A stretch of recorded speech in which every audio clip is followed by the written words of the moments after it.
পবিত্র মাহে রমজান উপলক্ষে বিএনপির চেয়ারপারসন বেগম খালেদা জিয়ার রোগ মুক্তি কামনা ও জুলাই-আগস্ট আহতদের জন্য দোয়া ও ইফতার মাহফিল।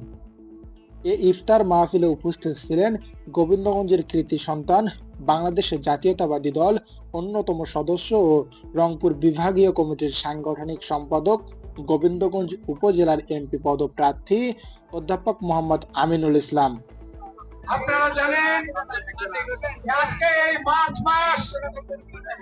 মার্চ মাসে 1971 সালে সেই 25শে মার্চ এবং 26শে মার্চ আমাদের নেতা তৎকালীন মেজর জিয়াউর রহমান বাংলাদেশের স্বাধীনতা ঘোষণা করেছিলেন।